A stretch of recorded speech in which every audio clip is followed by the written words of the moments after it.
The environment is being used for a power struggle. The environment is being used for centralized government. The environment is being used to make a one-world government.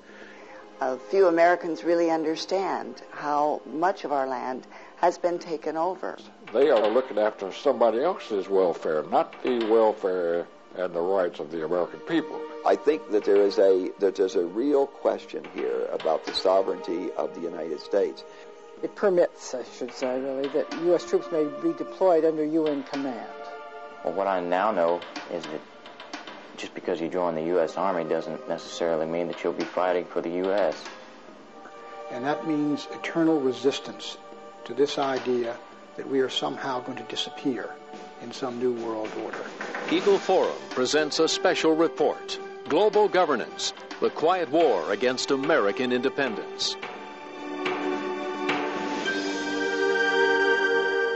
When Bill Clinton delivered his acceptance speech at the 1992 Democratic National Convention, the only person he mentioned, other than his mother and grandfather, was his history professor at Georgetown University Foreign Service School. As a teenager, I heard John Kennedy's summons to citizenship. And then, as a student at Georgetown, I heard that call clarified by a professor named Carroll Quigley. Professor Quigley's 1,300-page book, entitled Tragedy and Hope, described the small elite, which he said actually runs the United States. Quigley labeled it the network and said it consists of men who are cosmopolitan and international, close to governments, equally devoted to secrecy and the secret use of financial influence in political life. Quigley wrote that this network always prefers big government, big federal spending, large foreign giveaways, and the stability of a planned society rather than the uncertainties of the free market. Professor Quigley taught his student from Hope, Arkansas, how to tap into the power centers of the network. When Bill Clinton became president, he surrounded himself with people who shared that vision. When Bill Clinton took office in 1993, he appointed his Rhodes Scholar roommate as his personal foreign policy advisor. Strobe Talbott had spent 22 years as a writer for Time magazine, where his writings revealed his eagerness to get rid of patriotism, American sovereignty, and independence. In the July 20th, 1992 Time, Talbott wrote an article entitled The Birth of the Global Nation. He enthusiastically predicted that in the next century, nationhood as we know it will be obsolete.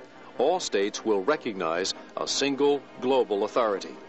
In fact, wrote Talbott, national sovereignty wasn't such a great idea after all. Talbott bragged about how our national sovereignty and independence have already been diminished by the International Monetary Fund and the General Agreement on Tariffs and Trade, or GATT agreements. He boasted that the internal affairs of a nation are no longer off limits to world government. For his article, Talbott received an award from the World Federalist Association, a group committed to world government, and a congratulatory letter from Bill Clinton. Later, President Clinton appointed Strobe Talbott to the number 2 post in the U.S. State Department. Strobe Talbott and those who dream of putting the United States under a single global authority know that Americans will never vote for world government. So instead, they talk about global governance, a global village, a global neighborhood, a global economy, a global commons. That means the sea, the air, and outer space. They talk about reforming the United Nations and expanding NATO. The solution to the problems they raise is always more international agencies wielding more and more control over American land, private property, natural resources, economy, trade, military forces, and even our personal relationships. The global governance bureaucrats in the Clinton administration have a close working relationship with the bureaucrats in international organizations. Together, they use 2 principal techniques to increase the power of global organizations: treaties and international conferences. November 20th, 1989. With much fanfare and plenty of pictures of children, national news media announced that the United Nations adopted the Convention on the Rights of the Child. The United Nations agreed that all countries should make sure that the rights of children everywhere are protected. A treaty to protect children?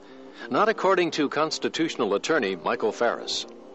If the UN Convention is ratified, parents can't spank their children. They can't take them to church without a supervisor from the UN looking over their shoulder, making sure that they like what's going on. They can't choose alternative forms of education, either within the public schools or home schools or private schools. They cannot make decisions that keep their children away from pornography or other kinds of illicit material because the child has freedom of access to information. They lose control of any decision-making that would go against the politically correct thinking of the day.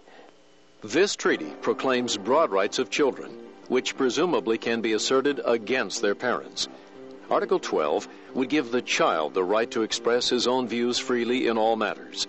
Article 13 gives the child the right to receive information through the media of the child's choice. And Article 31 gives children the right to rest and leisure. The Convention on the Rights of Children goes on to prescribe that the education of the child shall include support of the United Nations, global education, multiculturalism, feminism, and environmentalism. And who will decide whether parents are obeying the UN treaty? A United Nations committee created by Article 43. We should not have people outside this country mandating how we'll educate our children, what we'll do for our kids, when we'll do it, or what they'll read, or what they'll be exposed to, and what parental control will be. I don't really believe that our government should interfere substantially with child rearing. It would be wrong for states to tell parents what they could or what they should do with their children, or for the federal government.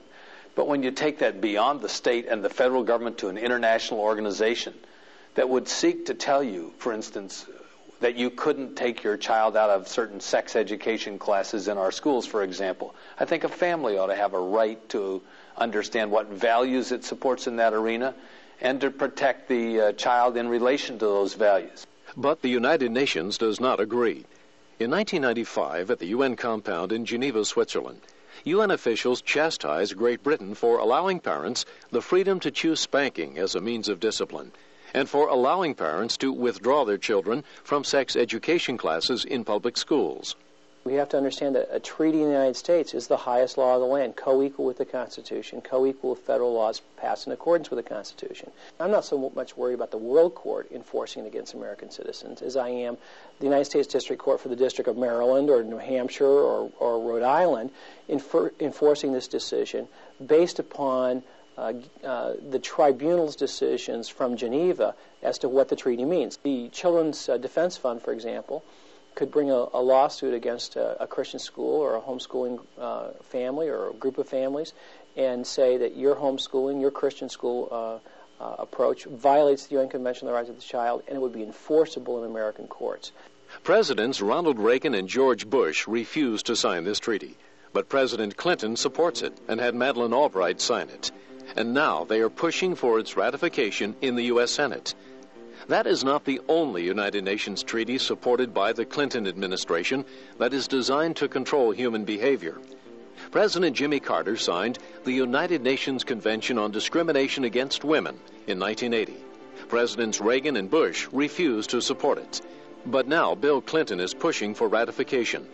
The women who are behind this treaty are women who are not interested, as any ordinary American would be, in marriage, love, children, having a family. Quite the opposite. They tend to be women who want marriage to go away, who promote homosexual rights, who promote abortion on demand, all of these things that are totally contrary to the wishes of the vast majority of American women and men. Article 1 on the UN Treaty on Women would abolish discrimination against women in the political, economic, social, cultural, civil, or any other field. This treaty covers marriage, family, church practices, other religious customs and beliefs, and every other area where society might otherwise choose to respect those differences. In case of any doubt, Article 2 states that the treaty would even extend to what it calls customs and practices. Article 3 would require us to pass new federal laws in social, economic, and cultural fields. Article 16 levels a broadside attack on states' rights and would obligate the federal government to take over all family law, including marriage, divorce, child custody, and property. And who would decide if you and your family are abiding by this UN treaty? A United Nations committee set up by Article 17. This treaty, like other feminist exercises, is full of deception, and it's a good illustration of how people who have a political agenda to gain power for themselves use words to persuade others to join them through deception. A good example is the word family. When you or I use the word family, we mean mom, dad, and the kids. We mean extended family, grandma, grandpa. When they mean family, they mean two guys who met each other in a bar on Saturday night and have decided to live together. They mean any collection of people who have a either permanent or temporary interest in one another. That is just not what the rest of us mean by family, yet feminists will constantly invoke the word family with their own meaning in mind, hoping that we'll be fooled. For example, Article 5 would require us to modify the social and cultural patterns of conduct of men and women, and to assure that we are following UN dictates about family education. And Article 10 would even require the revision of all textbooks and teaching methods to adhere to UN definitions about family and feminism. The people representing the family legitimately and so forth, they were not permitted even to participate. And all of these wild-eyed people who want the government to control families and everybody else, they were in charge. Jesse Helms is chairman of the U.S. Senate subcommittee that oversees treaties. He opposes these UN treaties. Well, of course, these treaties that emanate from the United Nations, they are looking after somebody else's welfare, not the welfare and the rights of the American people. And that's the reason I look askance at every one of them. Meanwhile, the Clinton administration is pushing hard for another series of treaties that would give international organizations control over our national economy. The Chemical Weapons Treaty purports to ban chemical weapons, but many critics believe this will seriously damage U.S. national security. There are parts of the treaty that seem to suggest that you cannot put intelligent limitations on the export of technology, that everyone who signs the treaty must trade freely in all of the technologies of chemical warfare. Well, of course, every other country in the world would love it if they could have immediate required access to American technology in this area. We probably have the most sophisticated such technology in the world. I don't want to export that technology. I don't want there to be a treaty out there that even hints or suggests that we have to. That's something over which we must exercise control, and we must make the judgments. We, meaning leaders whom we can hold responsible. But the UN Chemical Weapons Treaty provides no such accountability. Though it would give both allies and enemies our most sophisticated technology, many dangerous countries, such as Libya, Syria, Iraq, and North Korea, have not signed the treaty. Other countries with significant chemical weapons arsenals, such as Iran and Russia, have indicated that they will not comply with the treaty.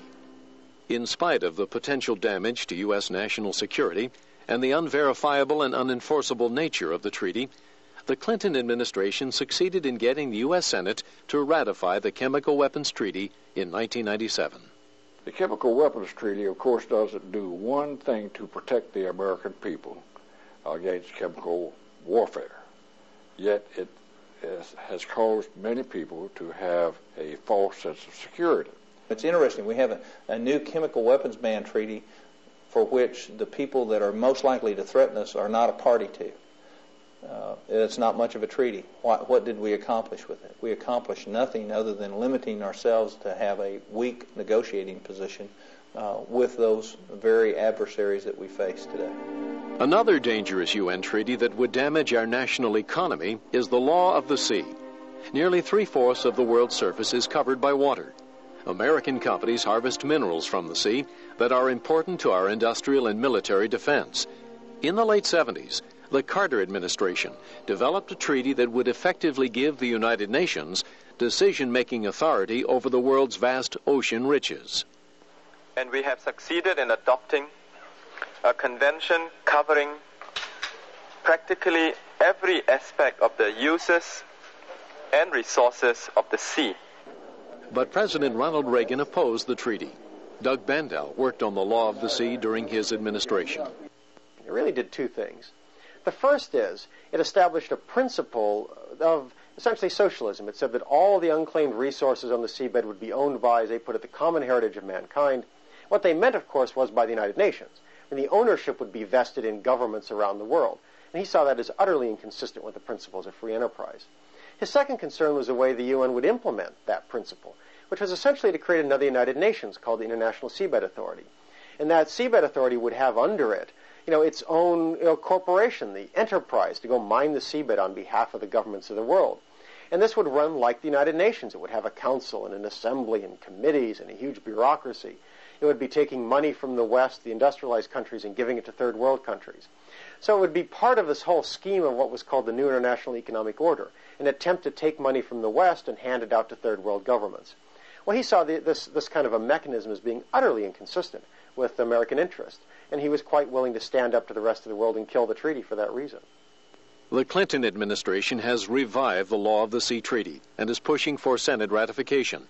If passed, this treaty would planted before the meeting even began that the opening day of the conference into a United Nations army. And the American people